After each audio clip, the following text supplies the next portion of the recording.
In the pale hours before dawn, at exactly 4:19 a.m., the silence of southern Russia was shattered by a single thunderous blast. A Ukrainian strike had found its mark, a massive logistics hub near Voronezh.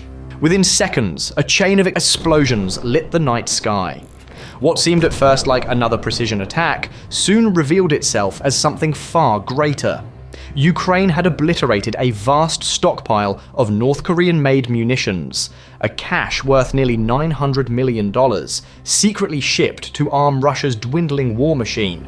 It was more than a strike. It was a geopolitical earthquake, one that shook Moscow and Pyongyang alike, exposing a covert alliance that both had fought to conceal.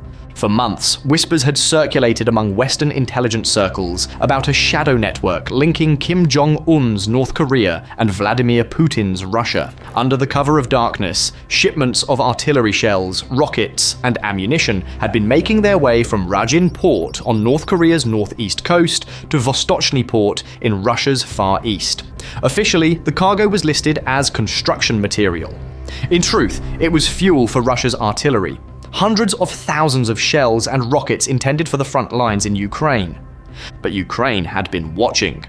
Through a combination of satellite surveillance, intercepted communications, and human intelligence, Kiev's security apparatus had traced the movement of these shipments across Siberia. Each trainload passed through Khabarovsk, Chita, and Novosibirsk before converging near Voronezh, the final staging point before weapons were sent to Russia's eastern front.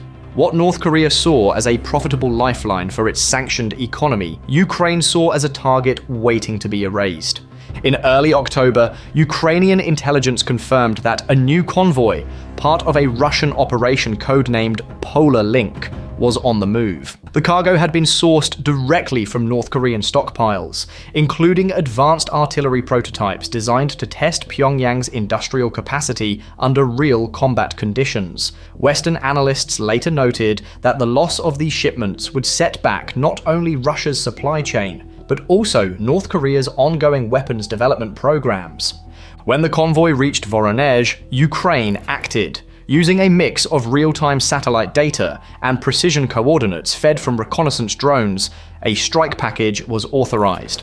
The mission employed Storm Shadow cruise missiles, launched from low altitude to evade Russian radar. Each missile carried a warhead capable of punching through reinforced bunkers. Within moments of impact, the entire depot vanished in a storm of fire and shockwaves. Eyewitness videos flooded social media. Flashes of orange and white against the night sky, followed by hours of secondary explosions. Analysts later estimated that over 350,000 artillery shells and dozens of launch systems were annihilated. The total financial loss exceeded $900 million, and the strategic loss was immeasurable. In Russia, the silence that followed was deafening. State media initially blamed a technical malfunction, but within hours, independent analysts and Western officials confirmed what the Kremlin refused to admit.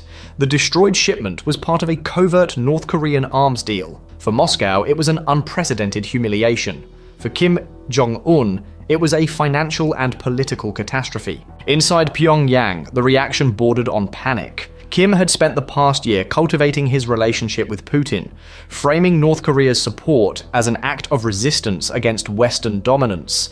His meeting with the Russian president in Vladivostok had been heralded as proof that the world's most isolated regime could still shape global events. Now, that illusion lay in ruins.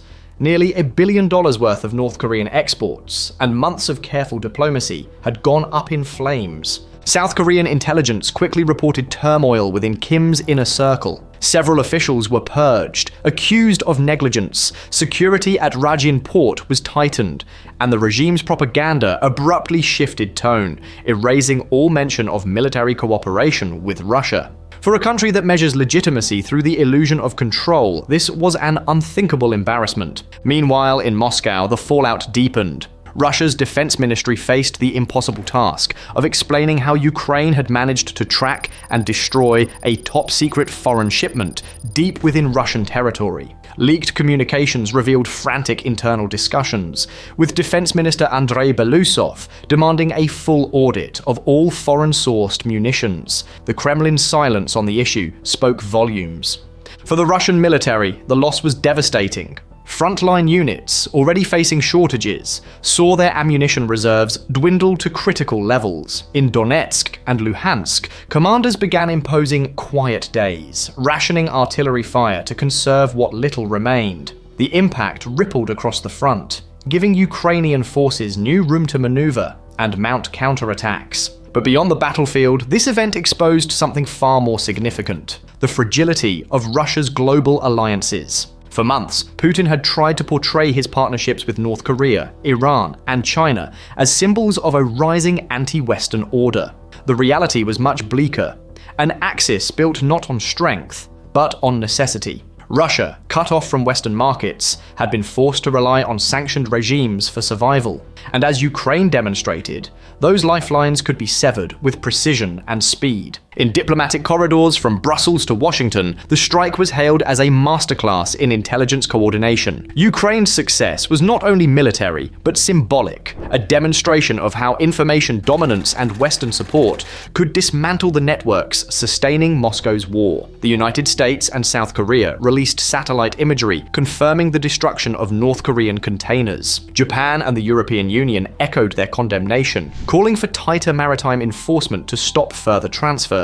Even China, North Korea's long-standing ally, reacted with unease. Beijing, wary of being drawn deeper into the controversy, reportedly urged Pyongyang to reduce visibility of its cooperation with Moscow. The incident had become too public, too embarrassing, and too costly to ignore. For Ukraine, this was more than revenge. It was a statement of capability. President Zelensky, in a rare address, praised his forces for their precision and discipline, declaring that every shipment that fuels the occupier will be hunted and destroyed. The message was clear. Ukraine's war was no longer confined to defending its borders. It was dismantling the global machinery that kept the invasion alive. The Voronezh strike also sent shockwaves through Iran, another of Russia's wartime suppliers. Reports soon surfaced that Tehran had delayed several planned drone shipments to Moscow, fearing that Ukrainian intelligence could track and intercept them. In Belarus, officials quietly restricted the visibility of Russian logistics movements. The web of alliances sustaining Russia's war was beginning to fray. Inside Russia, the narrative collapsed. Military bloggers whispered of catastrophic losses, while soldiers at the front joked bitterly that their ammunition now came from Kim's ghost. The sense of invincibility that the Kremlin had long cultivated was gone. The image of a self-reliant superpower had given way to one of dependence on countries desperate enough to risk international sanctions just to keep Russia's guns firing. For Kim Jong Un, the consequences were equally dire. His dream of positioning North Korea as a global arms supplier had been reduced to ashes. The loss of export revenue threatened his regime's already fragile finances, while the international backlash pushed Pyongyang further into isolation. Even within his own ranks, the myth of infallibility was cracking. In a regime built on fear and pride, such fractures can be fatal. As global analysts debated the fallout, one truth became increasingly clear. This was not just a victory for Ukraine, it was a message to the world. In a conflict defined by power imbalance, Kyiv had shown that precision, intelligence,